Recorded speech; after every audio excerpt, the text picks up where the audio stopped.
Et notre invité Romain est un motard, justement, Jean-Marc Bellotti de la Fédération des motards en colère. Bonjour à vous. Bonjour. Vous êtes le coordinateur de la Fédération des motards en colère pour Paris et la Petite Couronne. Première question, le contrôle technique obligatoire pour les deux roues, ça fait des années qu'on en parle, ça fait des années que ça vous fâche, et là ça y est, avril 2024, on a la date, c'est parti.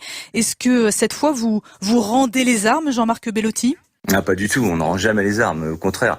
Vous savez, quand une bataille est perdue, on rentre du coup en résistance. Hein, alors, c'est-à-dire, on va pas s'arrêter là. C'est-à-dire, c'est-à-dire que le décret, l'arrêté vient de sortir. Bon, c'est pas une surprise pour nous, puisque le gouvernement avait décidé, sous la pression d'associations anti-euromotorisées, de mettre le contrôle technique en place. Donc c'est pas une surprise ce décret. Nous simplement on l'attendait pour pouvoir justement l'attaquer auprès du Conseil d'État. Voilà. Donc évidemment on rend pas les armes. Donc vous déposez un recours. Est-ce que c'est pas de l'entêtement, ça, quand même, Jean-Marc Bellotti? Je me mets juste dans la peau de l'automobiliste. Pourquoi moi, automobiliste, je devrais me coltiner un contrôle technique tous les 2 ans et pas vous, motard? C'est une question et une réflexion tout à fait pertinente que nous entendons parfaitement. Bien évidemment, les automobilistes peuvent se dire qu'effectivement, puisqu'ils ont un contrôle technique, pourquoi pas les deux roues motorisées. En fait, ce ne sont pas du tout les mêmes véhicules, vous voyez. Et sur un deux roues motorisé, on voit tous les organes de sécurité à l'œil nu. Et surtout, un deux roues motorisé, ça n'a pas du tout la même dynamique qu'une voiture, hein, ça que deux roues. Et à un moment donné, quand il y a une avarie sur un deux roues motorisé, l'utilisateur de ce deux roues motorisé le sent immédiatement.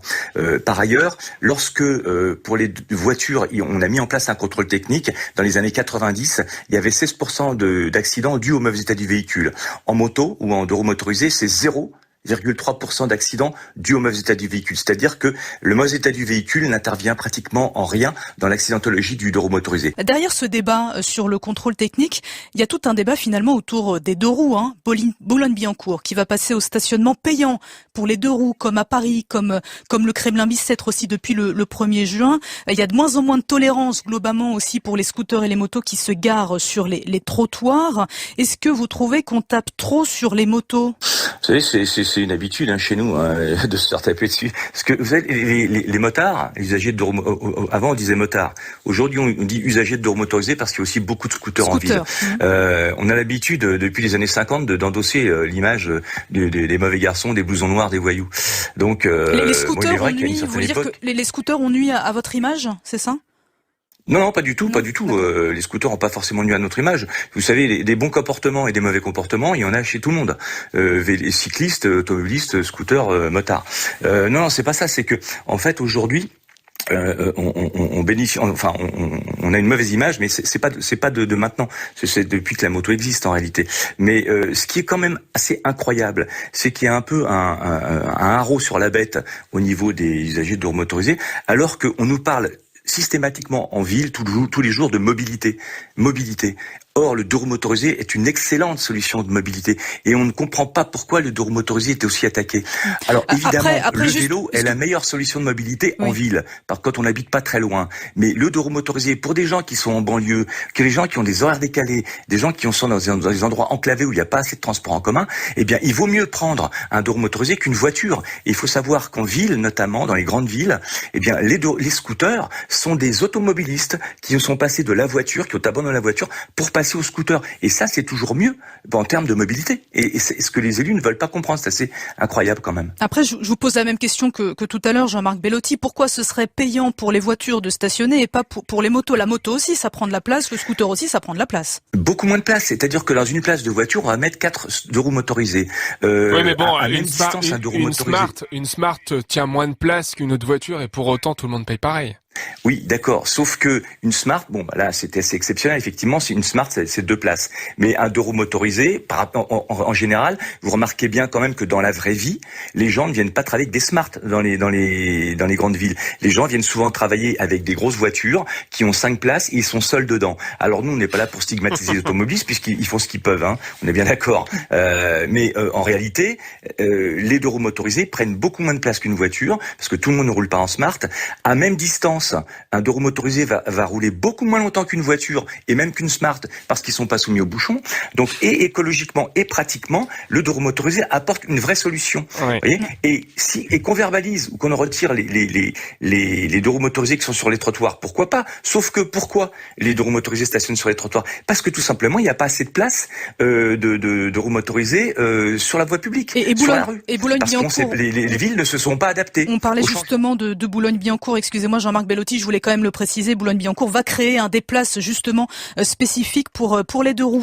Un autre comportement qui crée souvent des frictions, c'est la circulation interfile des motos. Alors pour qu'on soit tous d'accord, je précise bien que c'est autorisé en Île-de-France, avec quand même des conditions très strictes. C'est expérimenté en Île-de-France. Vous espérez, Jean-Marc Bellotti, que ce sera reconduit?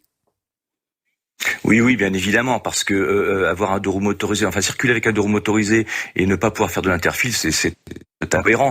Et j'ajouterais quand même que à Paris, en tout cas, en région parisienne, cette pratique, elle se fait parfaitement bien. Alors évidemment, il y a quelques comportements nous avons toujours des mauvais comportements. Oui, voilà. Oui, quelques. Vous venez de le dire. On voit toujours l'arbre qui tombe, mais jamais la forêt qui pousse. Vous voyez, effectivement. Alors les mauvais comportements, on ne voit que cela, alors que la majorité des gens, aussi bien automobilistes que motards, se comportent bien. Mais je suis d'accord avec vous. Il y a certains fous furieux suicidaires qui roulent trop vite entre les fils. Et puis il y a certains automobilistes qui font pas attention et qui vont changer de fil sans mettre un clignotant. Bon ça crée des accidents. Mais bien évidemment, vous voyez, c'est pas la majorité. La preuve, on le retrouve dans les statistiques d'accidentalité routière.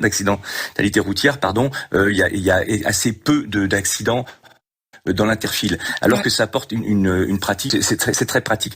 Et vous savez, ce que j'ai pour habitude aussi de dire, c'est que les automobilistes devraient être contents qu'on puisse circuler entre la file, parce que si les deux roues motorisées et environ 150 000 de roues motorisées qui circulent dans Paris, et à peu près pareil en petite couronne. Ça fait environ 300 000 de roues motorisées. Si les deux roues motorisées devaient circuler dans la file, eh bien, ça prendrait beaucoup de place et ça laisserait moins de place aux voitures, bien évidemment. Plus de bouchons, et puis surtout, sur les deux roues motorisées, ça serait extrêmement dangereux parce que vous savez que une petite touchette, par exemple, quelqu'un qui va rentrer à l'arrière une voiture qui va rentrer à l'arrière d'une autre voiture, c'est pas très grave. Oui. Si c'est une moto, quand c'est à petite distance, à petite vitesse, et quand c'est une moto au milieu, ça fait mal. Oui. Et d'autant plus que vous savez que dans les embouteillages, comme tous les embouteillages, les distances de sécurité sont absolument pas respectées, effectivement, parce qu'on peut pas faire autrement. Et là, pour nous, c'est extrêmement sécurisant de rouler entre les fils. Oui, les distances pas respectées, ça c'est vrai qu'on le constate tous les jours, et qu'on soit voiture, motard, ça ne change strictement rien. Merci Jean-Marc Bellotti d'avoir été en direct sur France Bleu Paris ce matin, coordinateur de la Fédération des motards en colère pour Paris et la Petite Couronne.